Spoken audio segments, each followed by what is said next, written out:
Hey guys, it's Lord here, back again with another review, and today we'll be taking a look at the Hasbro Pulse exclusive Dungeons & Dragons Drizzt and Guenhwyvar. So without further ado, let's get into it.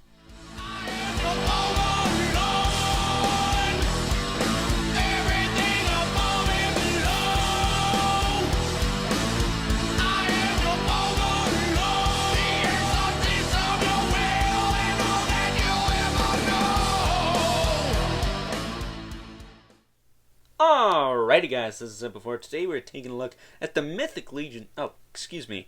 This is a Hasbro release. Sorry, I got confused because of how amazing it is. Today we're taking a look at the Hasbro Pulse exclusive Drizzt and Guenhwyvar 2-pack, for the most part. They are doing this type of thing with Snake Eyes and Timber for the G.I. Joe Classified series. But this is part of their Dungeons & Dragons line. Or maybe it's a Drizzt line. I'm not sure. I'll have all the correct info in the title of the video. And I'm pretty sure that Panther's name is Guenhwyvar. Again, I will have that right in the title. But yeah, this is Drizzt. He is a dark elf. I think he's based off a book series, which is a spin-off of D&D. Nothing to do with the 80s cartoon as far as I know. I think the 80s cartoon was just Saturday morning fun for the most part, but we're just gonna get right into this because we got a lot to talk about here. But I got this guy for my birthday from my parents, who interrupted the Major Blood video for those of you who watched that yesterday. But this guy is absolutely incredible. Look at all the paint and the sculpt. I mean, literally the only complaint I have with this figure is that this knee is a little loose, which I could probably fix that with some adhesive or something. And really, it's not that bad. It's even stiffened up a little bit since I've had him standing up for a while.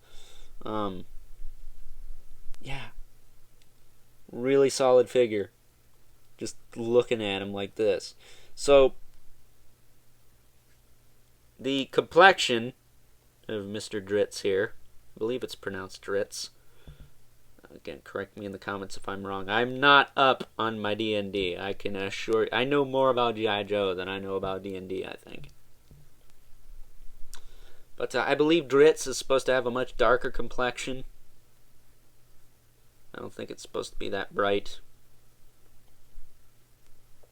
It doesn't bug me too much because I am what you call a poser.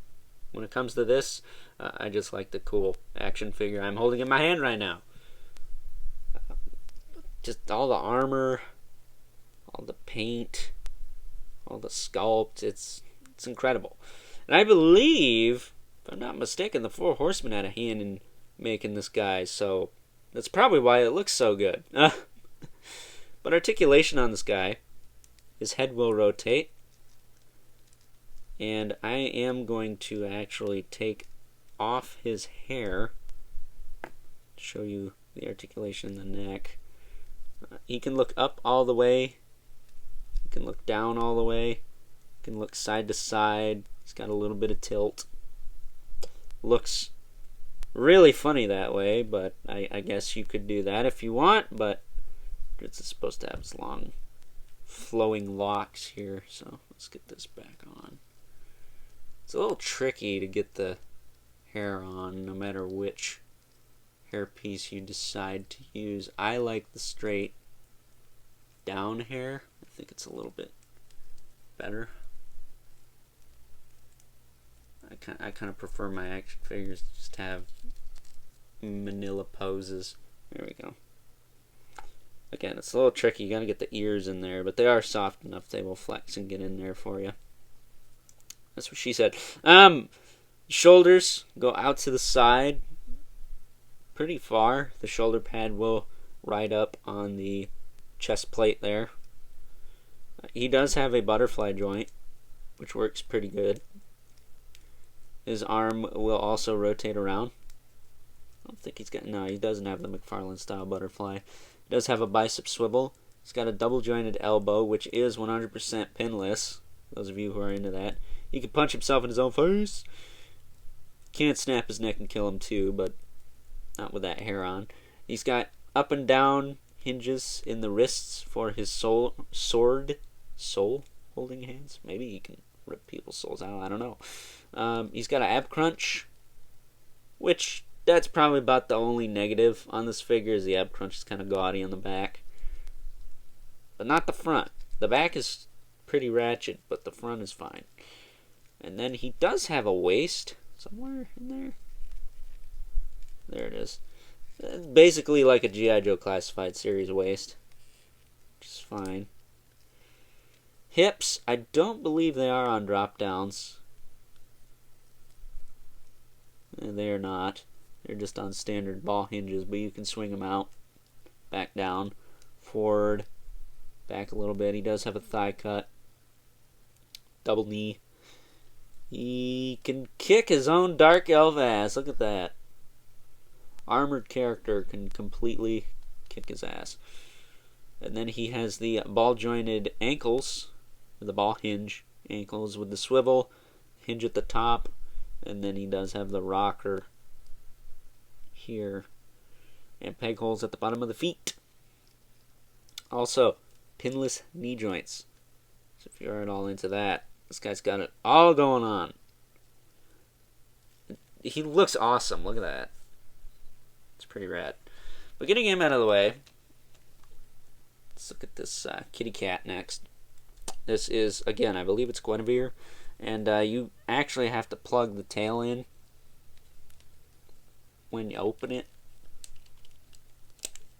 There we go. Just comes out. This little peg there. All you gotta do is push it in the little butthole. And it'll stay in. Nice and secure. There you go. This thing is nuts. This thing has more articulation than some Marvel Legends Build-A-Figures. The head is on a ball joint. A double ball peg situation. It can move all around. The jaw opens and closes. You can see her face there. Kind of. She's got the piercing yellow eyes. And you can open the mouth. She could be all like, wow! She has a double ball peg situation going on in the neck here. Also a swivel. She has a diaphragm joint, which is a little bit loose for my taste, but it works. I will say mine's torso is a little weird on the bottom. It's kind of cracked, but it's not cracked anywhere else, so I don't know what's up with that. It's kind of janky, but it's on the bottom at least. It's not on the top. I'll live with it, I guess. The front legs move forward and back. They kind of move in and out. I think they're on balls, but they don't really move a whole lot. As far as an in and out goes, they're pretty limited. She does have single jointed elbows there with rotation, as well as hinge paws with rockers in the front and the back. You can see that hinge rocker here. And then as far as her hind legs are concerned, they got some rotation here at the top. I think it is just rotation. I don't think they move in and out a ton. They do move in and out a little bit, but not a lot. And then she has a swivel at the knee with a hinge, which works pretty good. Hinge down here, that little joint there, and then of course the paws. And she has peg holes on, I think, all of her paws, if you wanted to put her on a stand. And then she has a hinge at the tail with a swivel on it. No wire in there to pose it around, but really solid Panther figure. If you wanted to get this for, I don't know, a Black Panther display or something, you could easily do that. Easily. It's a really solid piece. with the exception of the torso on the bottom of mine, but that's probably just a one-off, so I wouldn't worry about that too much. Heck, if I got this thing unglued, I could probably fix that, but it's more trouble than it's worth, I think. So, accessories. Oh boy, we got a lot to cover for the accessories. So, Drizzt himself comes with... I didn't put this head in here. Hold on. There we go.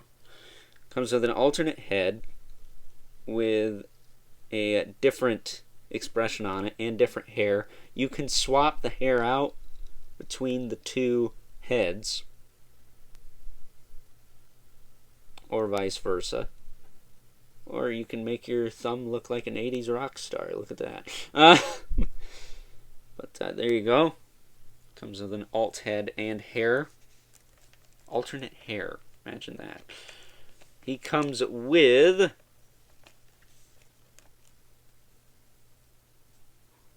a turn your head and cough hand for the left hand, and a punch you right in the gula hand for his right hand.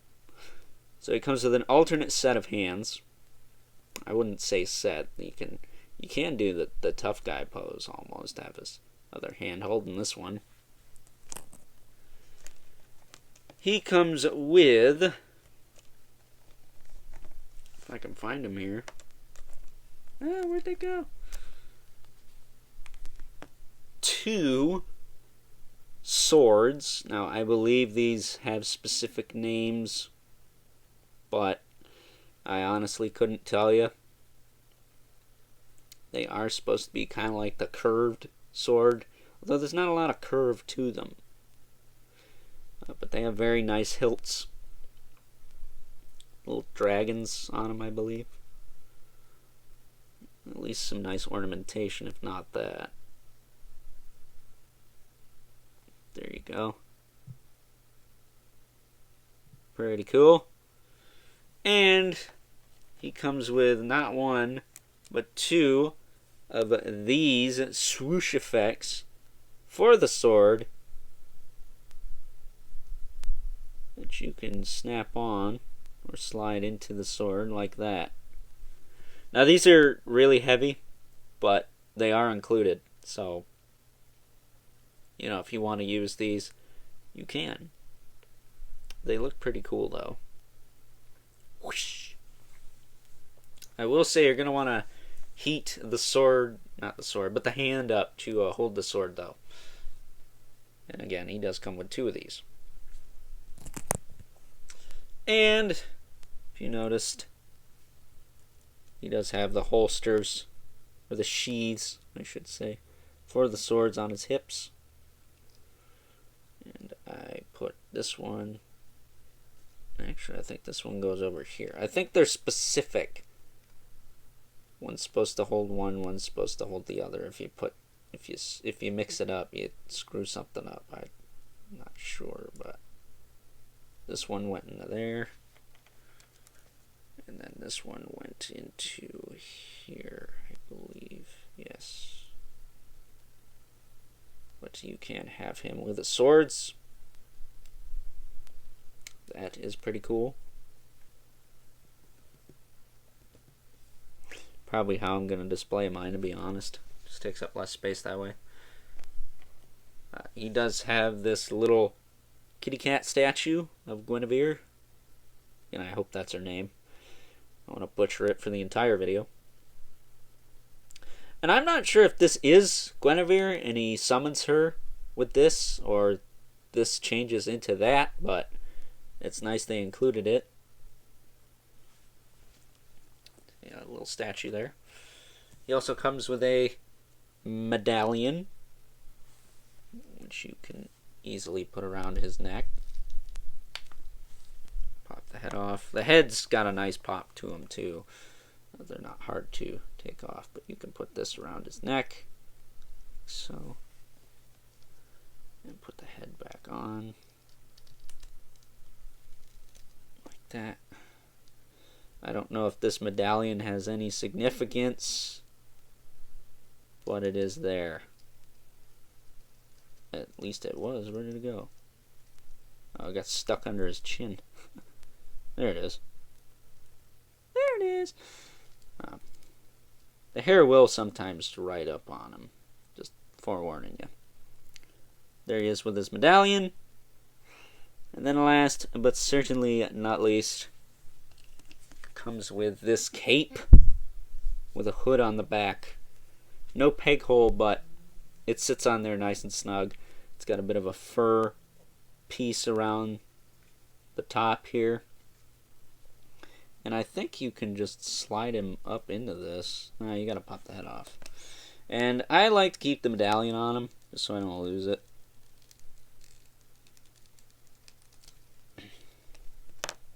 That can sometimes be easier said than done to take off, but putting this on here. Again, the medallion will slide on him, so you're gonna wanna hold that down. Push the cape down. There we go. That should be okay. And then you can slide his mane into the back there. Snap the head in. Like that. It's a little crowded, but not too bad. That, and you won't lose the amulet if you got it under that cape there. Which I don't know if he wears them both at the same time or not, but I assume he does, so I just like to have them both in there. Just for the sake that I don't have to worry about losing them. But that is Drizzt. Awesome figure, man. Let me tell you what, this is one of the best Hasbro figures I think they made in the past 5-10 years. It's pretty crazy. Overlord Hall of Fame worthy? We'll see. But with that being said, let's take a look at some size comparisons. Taking a look at some size comparisons, here is Drizzt and Guenhwyvar next to a couple of other fantasy figures I had lying around. We have the Toy Biz Legendary Comic Book Heroes Ral from the Conan and Ral 2-pack. Shout out to T-Biz for the hookup on that guy several years ago now. As well as Erden Brettglass from McFarlane Toys' Witcher line. And you could see that, Drizzt is shorter, but I believe Ral is supposed to be a taller character. Erden, not too sure on that. You can just see how long Guenhwyvar is. She's almost the same length as all three of these guys standing side by side, a little bit spaced out from each other, so that is pretty impressive. Up next, here he is next to a couple of Super 7's Motu Classic style figures. We have Thulsa Doom from the Conan Ultimates line. Shout out to the Foosh for that one. As well as Skeletor from the Masters of the Universe Classics William Stout collection. And yeah, he's not as big as these two, but I could see them being taller than him. Personally, I think elves should be shorter than most people anyways, but that's just me. And last, but certainly not least, got our two regulars, the Mythic Legion's Brother Mandibulus and the Mortal Kombat 11 Spawn. Now, personally, I could see this guy fighting alongside or fighting against Medieval Spawn as opposed to this guy over here, but we haven't got that one yet. So all I gotta say is, come on, Todd, we need that in our lives. Start that Kickstarter up. Let's go! But looking at Brother Mandibulus over there, you can definitely see the Horseman's influence on this release, just based on how good the sculpt and paint work is. And I'm curious if they are working on an entire Dungeons and Dragons line for Hasbro. Only time will tell, won't it? But with that being said, before we wrap things up with final thoughts, let's take a look at this guy's packaging real quick. And as promised, here is a look at the packaging. Not sure if this is Nate Barsh artwork. He usually does a lot of the stuff the Horsemen do as far as the box art goes, but it is really nice box art. It looks cool. There's the front, and then there is the back. It's pretty bare back here, but this is a slip cover, a very secure slip cover. But what you can do is you can, of course, slide it off. And you can see where Drizzt once was, along with Guenhwyvar. There is a multi-sided dice in here. I know nothing of D&D as far as that goes. I barely know the characters, man. So, cut a guy a break. There's a multi-sided die and some cards in here. But that I'm talking about the toy, not the extra stuff. But you can see all the D&D-ness going on with this package here. And then there's some stuff on the back.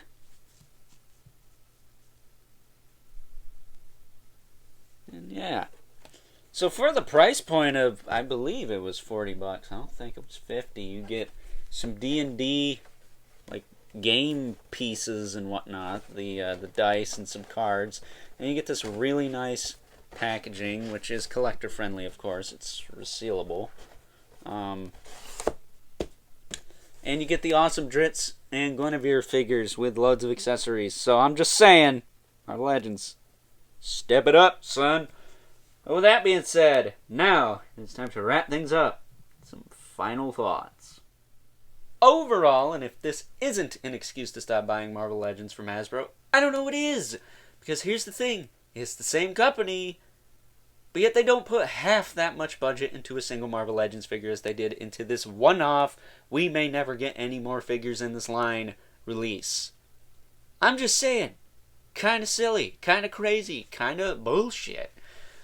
Marvel Legends is an established line. Star Wars Black Series is an established line.